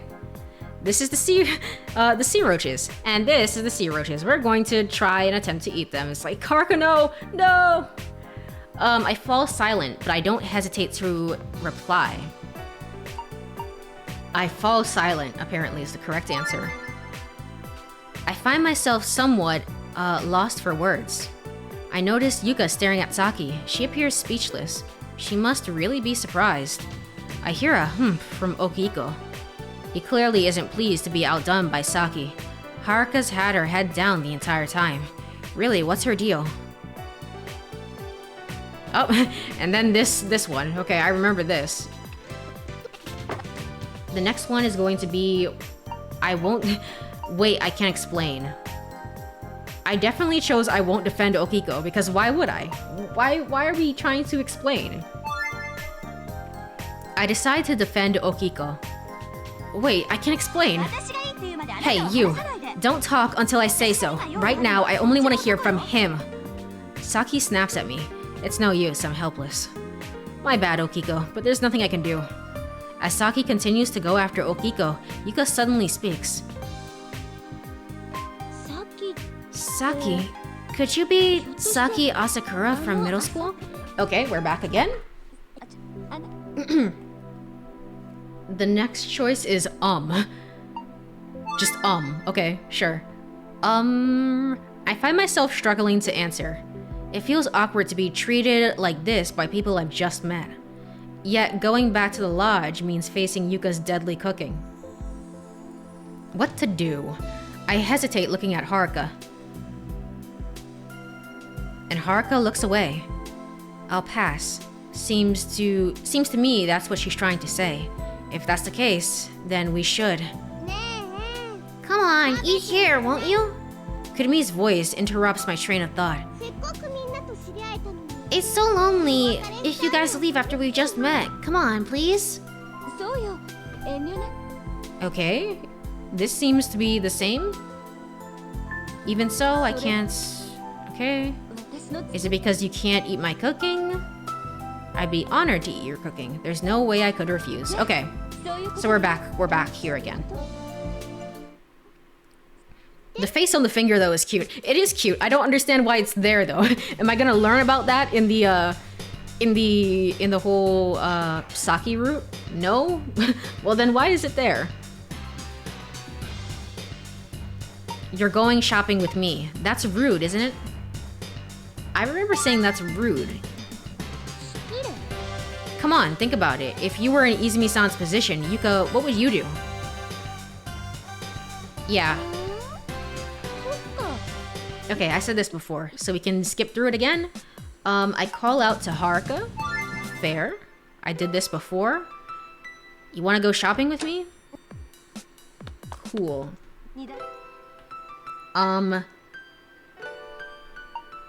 Things can't be like this is the correct choice. I remember doing both choices, so I've technically already done this one. But I'm saying that I'm the one who will be driving, essentially. Who will be driving the bike. All right. The next choice is going to be I wonder.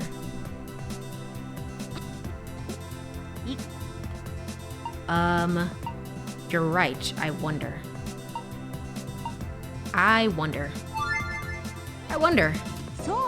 It's true. This is just some tacky entertainment facility, isn't it? With that, Saki walks off. I can't really vibe with what she's saying. I'm finding myself thinking how romantic this place is, which is pretty rare for me. Alright.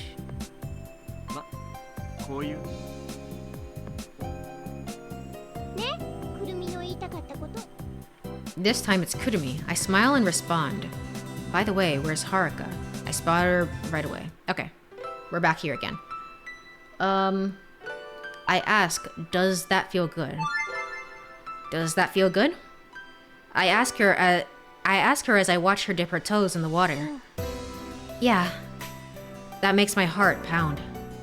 There's a warmth in that response that hadn't been in her previous words. Maybe for the first time, Haruka's warming up to me. I don't know why, but it makes my chest swell with emotion. To hide that emotion, I look toward the water in the distance. A pale light spreads like ripples over the surface. The effects makes me feel dizzy. A land of light, as if it could pull me in at any moment. Gradually, my vision blurs. A languid feeling begins to envelop me. My consciousness becomes hazy. Where am I? Is this any different, or is it just gonna say like, hey, there's gonna be an earthquake? Okay, yeah. It's just the earthquake again. On the next choice, create save number 4. Okay. Let me save here. This is gonna be 1, 2, 3, and then 4 here. Alright, cool. And the correct choice is there's an earthquake coming. Okay. Izumi-san, there's an earthquake coming! I shout out. Hearing this, Kurumi turns around abruptly. However, taking advantage of that moment. Look, I gotcha. Izumi-san finally managed to grab Kurumi's sleeve. It was something I knew. Alright. I did that before in the other route. I do remember that. Bluntly say, I had a premonition. I did this before as well, and Okiko didn't believe me. Okiko wanted to be a hater. I remember that very clearly.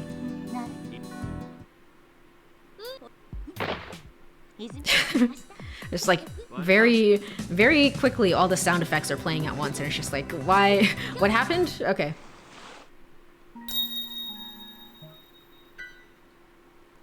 Alright, the second. The next choice is going to be, you don't have to worry about it.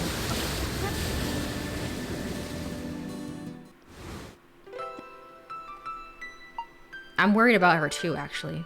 Yeah, I think this is what I chose last time. Okay, you don't have to worry about it. Hey, you don't have to worry about it. I try to sound as upbeat as I can. When she was arguing with Izumi-san, she didn't seem too bad. Really? Yeah. Besides, a headache isn't something to worry about too much. Even you get headaches sometime, right, Haruka? For example, when you're forced to go on an 8-day trip with a bunch of normies. What are these lines, man? who is writing this? Haruka's demeanor relaxes a little at my words. And one of the members of the group had their hair all long and ridiculous like a wannabe punk rocker. Really, it's too much. I pile on jokes to get a response from her, and finally Haruka chuckles. Encouraged by her chuckling, I think of ending with a clever punchline. Oh, it's never 7 because it's 7 days. Yeah, it's 6 days, I guess. Day 6, and then we never make it to day 7. We always repeat. So it's never gonna be the 7th day, unless we get a good end, in which case, yes, it is the 7th day.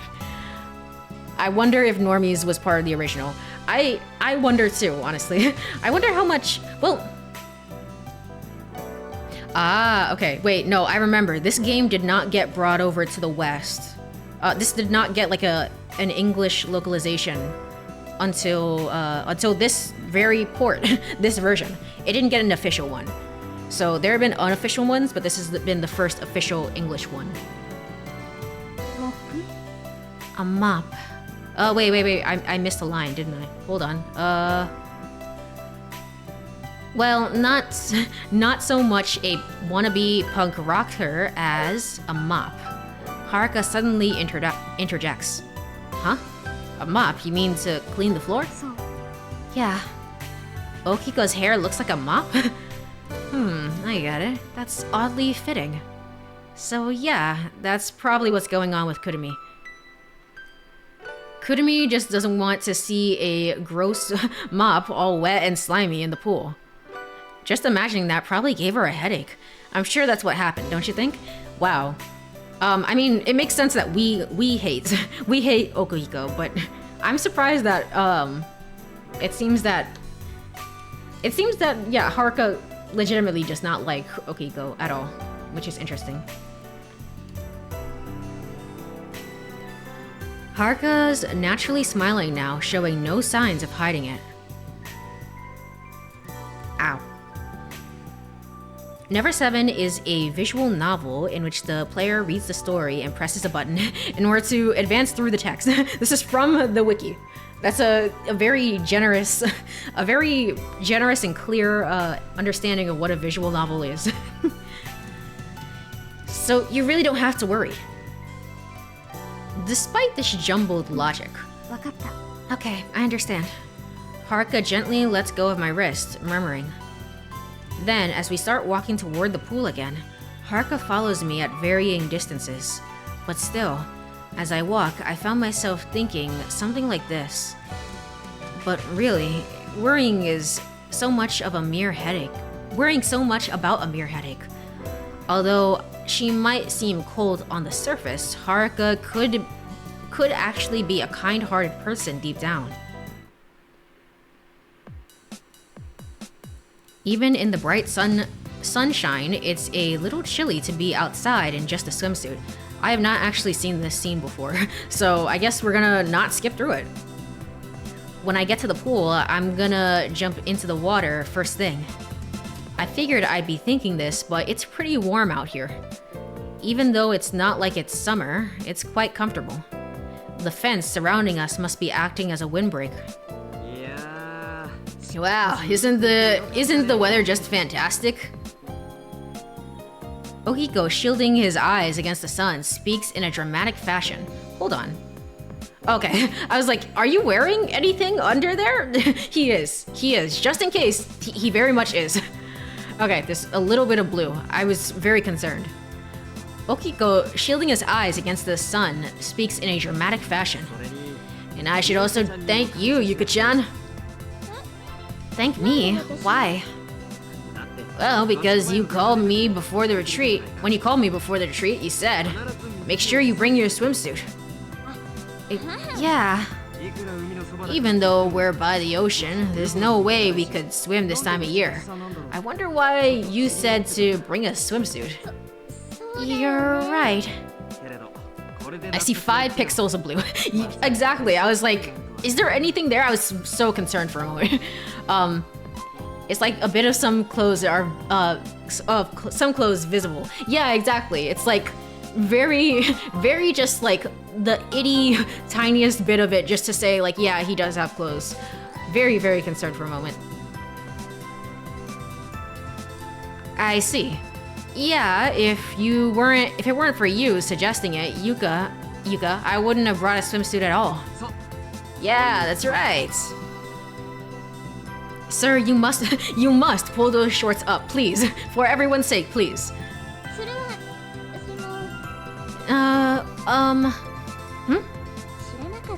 I didn't know. What? I didn't know there was a heated pool. What? Does that mean you were telling everyone to bring swimsuits so we could swim in the ocean, Yuka? Well, I mean, this place is pretty far south, and I thought the ocean would already be open for swimming by now. What are you laughing for? Hey, Yuka. Seawater temperature actually gets warmer about 1 to 2 months later than the air does. Huh? Is that so? I actually didn't know that either. Why are we laughing at her? That's not common knowledge, unless you live by the sea. That's right. You see, right now is the time of year when the seawater temperature is the coldest. Wow, you know a lot about that, huh, Saki-chan? Izumi-san says this as if she's praising a child. Swimming in the sea at this time would be suicidal. Boosted by Izumi-san's praise, Saki adds a final comment. Well, in any case, it turned out great in the end. I mean, we don't own this pool though. We don't have any access to this pool. We kind of just broke in here. Thanks a lot, Yuka. As he brushes his treasured long hair aside, Ohiko sends a sidelong glance at Yuka. Yeah, with this blazing sun pouring down on us, my heart is burning up. 1 second? That is quite odd. Why is that the case? Oh!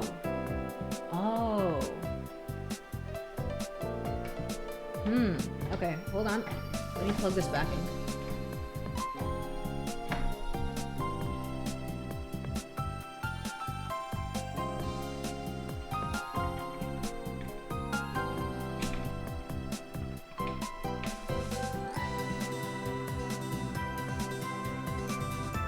I think this is working. I'm trying to charge my my thing so I can see chat. Okay, that worked, I guess. It did not work. Okay, well, that's fun. That's something I'm gonna have to deal with later. With both hands spread out, gazing up at the sky, he spits out nonsense. Well then, folks, adios! With those words, Okiko suddenly runs toward the pool, launching himself into the water. But it's a stellar belly flop. Ow. Ow. There's a painful slap accompanied by a large splash. Wow, that's rough, buddy. What an awkward dive, reminiscent of a little girl who can't swim well. You were so mean to him. Though there was absolutely none of the charm a little girl has. Suddenly, I glance at the analog clock hanging on the hotel wall. The hands point directly at noon. The weather is still fantastic. Everyone's in a different place within the pool, each person enjoying their own thing. Now for me, I decide to make a choice. What's the choice here? I feel like going on the slide is the correct option. Okay.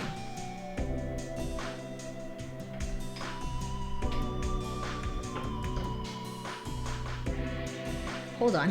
Hold on. This is really bothering me. I don't understand why my phone is not charging. Okay, that one worked. Alright, that solved the issue. I chose another port, and that worked.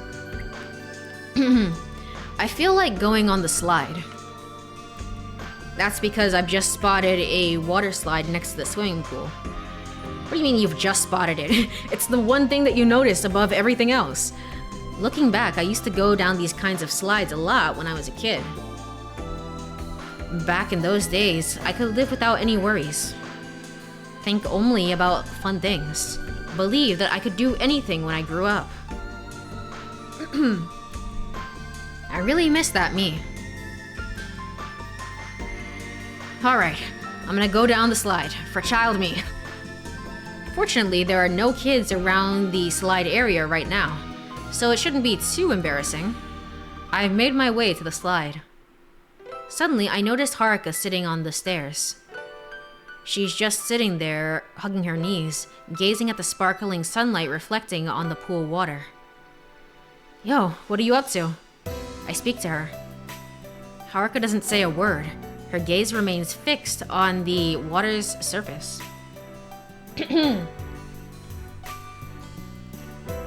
These are the stairs for the slide. You want to try it with me?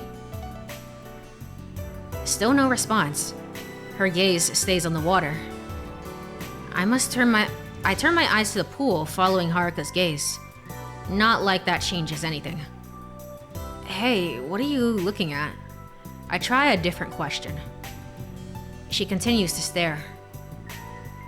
Hey, Haruka, all I can see is water. You're not seriously just looking at the water, are you? Once I say this, I realize it's a pretty stupid question. There's no way she's just looking at the water, right? I mean, if she wants to look at the water, she can. I don't understand why are we so judgmental about it. It's fine. It's alright. Water. Haruka finally speaks, her gaze still on the water surface. Huh? I'm looking at the water. She answers matter-of-factly. I'm dumbfounded. Is she just messing with me? I get it. This isn't working. Leave Haruka alone. Wow, that's so mean. I get it. Oh, you're looking at the water. Yeah, I get it. For now, I'll just play along. Yet somehow, it feels so pathetic. I like looking at water. Haruka says as she gazes at the surface of the water. I steal a glance at her. She looks devoid of emotion. But it doesn't seem like she's teasing me. Come to think of it, I remember something. Yesterday morning, Haruka had watched water droplets fall from the faucet without a hint of boredom. She had dipped her bare feet in the waves at Himegahama yesterday. Could she not see water? That would be insane. I don't think it's that. I think it's just maybe, the simple the simple things sort of fascinate her. And that's fine. I don't understand why we're so mean about it. It's like, wow, you're looking at water? That's kind of cringe. Why are we like that? Once again, we fall into silence. The air is strangely heavy. Why does she like water so much? I ask myself. But I keep myself from asking her. She probably won't answer anyway. I should change the subject. Think now. I'll talk about something that'll make Haruka happy. Something that'll make Haruka happy. I realized something. I'm not sure what would make Haruka happy. She likes sea roaches, and she likes water, and she likes fishing. But she likes fishing to stare at the fish. So there is that. I can't think of anything at all. In fact, I don't know anything about Haruka at all. Well, why don't I try to find out a little bit about her then? She might not answer, but it's worth a shot. Alright, I'm gonna go for it. If we keep up this awkward silence, I'll suffocate. Hey, Haruka? She's still facing the other way, but she must be listening. Now, what should I ask her? You skipped a grade, didn't you? What does that mean? How do you spend your days off? What's your favorite food? What kind of guy do you like? How do you spend your days off?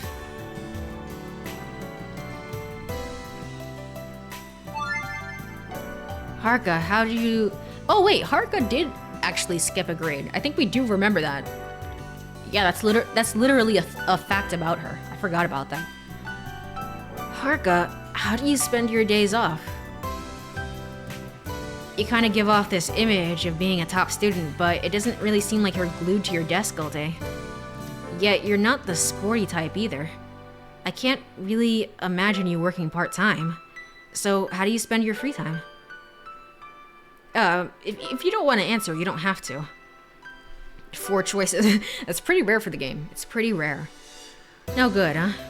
Just when I'm about to try something else, Haruka speaks up. I go back home. Home? Yeah, home. Because I usually live in the dorms. Ah, I get it. I go home and help my mom. Really? That's kind of you, Haruka. It feels like I was praising a child. Makoto. Do you like your parents? I was taken aback by this sudden question. How should I answer? I really do is the correct response. Yeah, I really do. I say this from the bottom of my heart. We may argue sometimes, and there may be moments when I find them annoying, but I truly cherish my parents. There may be some out there, but I don't think there are too many people who truly don't like their parents. Yeah. What about you, Haruka? I like mine too. Haruka looks at me as she answers. Yeah? Because they're the only family I have. I somehow feel like I shouldn't pry any further. Time to change the subject. Interesting. I wonder what that's about, especially considering that she is a clone. How does that work? The only family that you have. Are you meant to, like, replace somebody who died? I'm not sure. Time to change the subject. What's your favorite food is the next one. I'm a guy who can eat pretty much anything, not picky at all. Yet, I don't have anything I'd consider a favorite food. Haruka, do you have any favorite foods? Haruka keeps her head down, stays silent. I mean, why am I even asking this? You don't have to answer if you don't want to. Cabbage cores. Still looking down, she utters this. Huh? Cabbage cores. They were really delicious. Haruka then looks at me, and it didn't seem like she was joking. 2 days ago, when we arrived at the lodge, Yuka made yakisoba. It was salt yakisoba. Then, the cabbage cores were in that yakisoba. Oh, then the cabbage cores were in that yakisoba?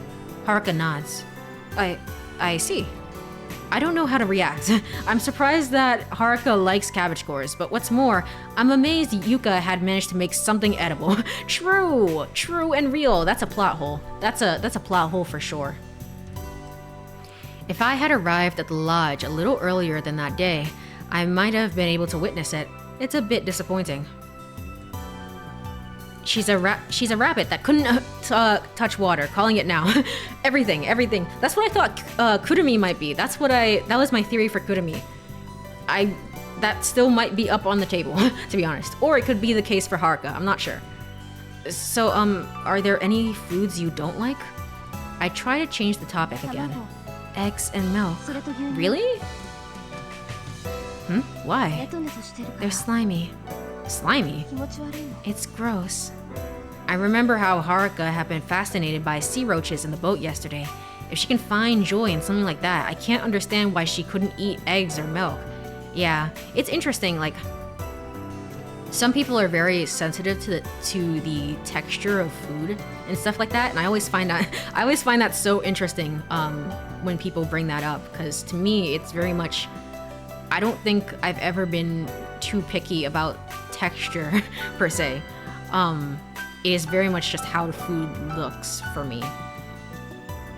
Well, I think food can be too slimy, like not lettuce, but I don't think I'm thinking of kale either, but something else, something green like that. Something green like that, where I guess kale, for example, kale can be a little bit dry, so it's not, if not created properly, so it's like, eh.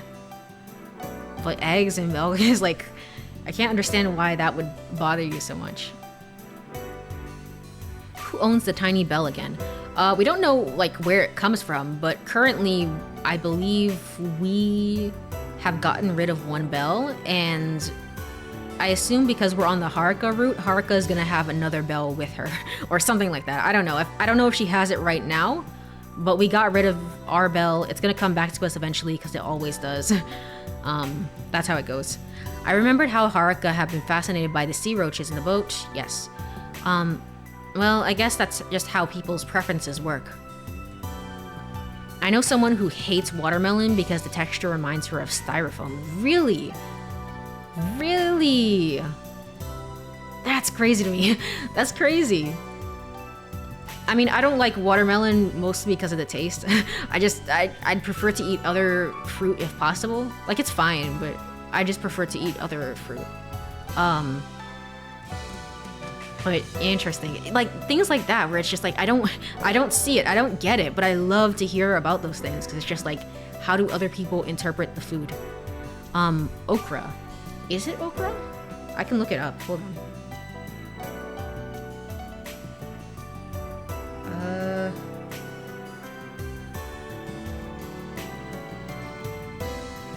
Okra. I don't think it's okra. It's like... I can't remember the name of it. I can't remember the name. Collard greens? I guess it's just collard greens. Yeah, it's just called greens. Collard greens. Yeah,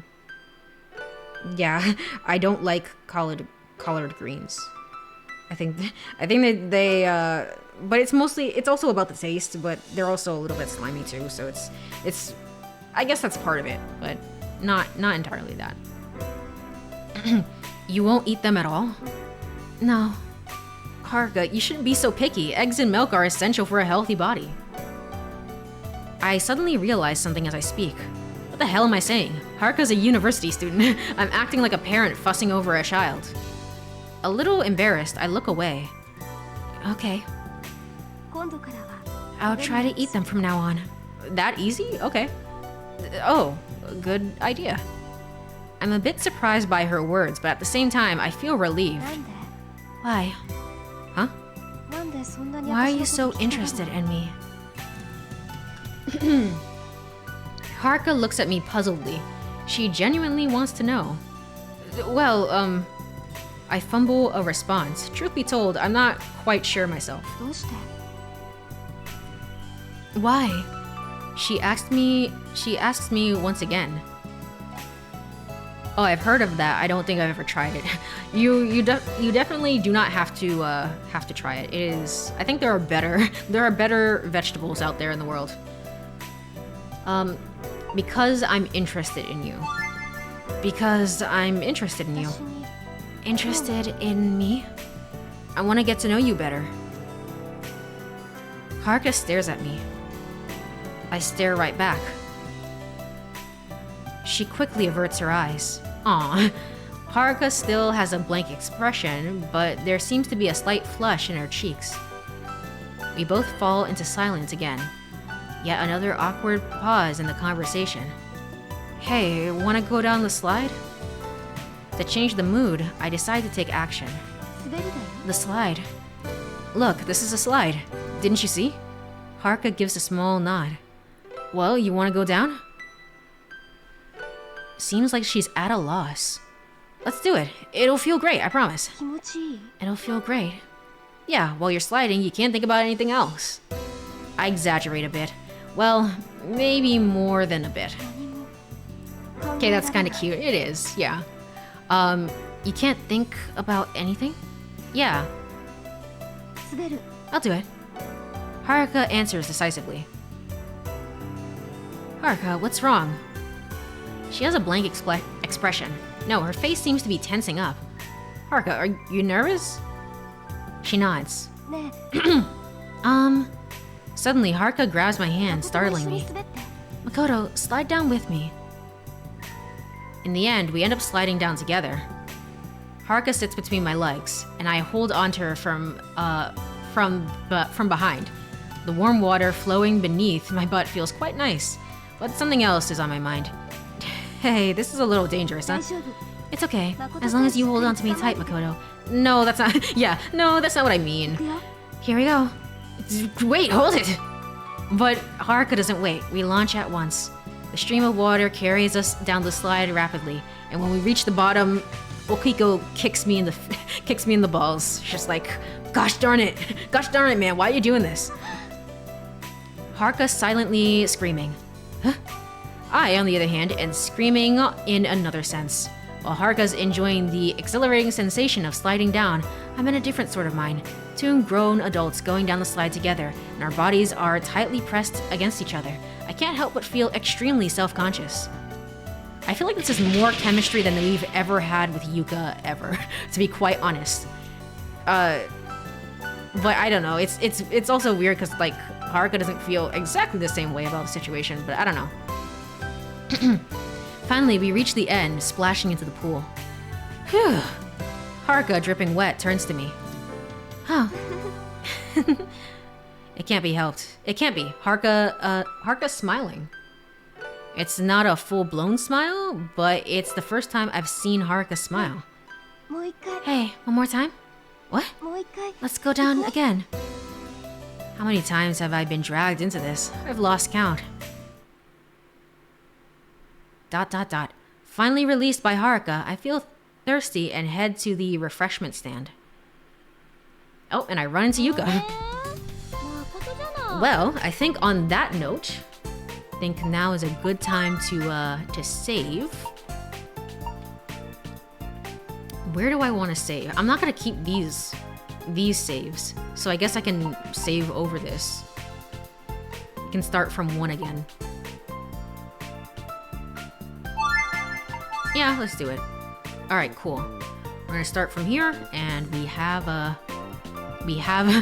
this. Loving the slide, common route. All right.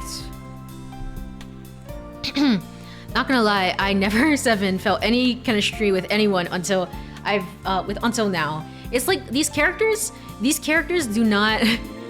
Some of the romance between Yuka felt very, very forced. It's like I just don't see it. The slide is a metaphor for Never 7. Speaking of metaphors, Metaphor Refantasio is a metaphor for, I guess, fantasy. Um, and speaking of fantasy, Never 7 is a fantasy. So it all ties together. All these games, they all tie together. I'm certain of it.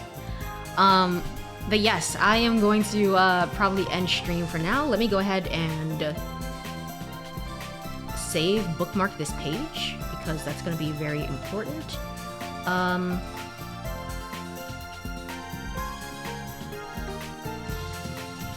And let me go ahead and look for somebody to raid, if anyone is online right now.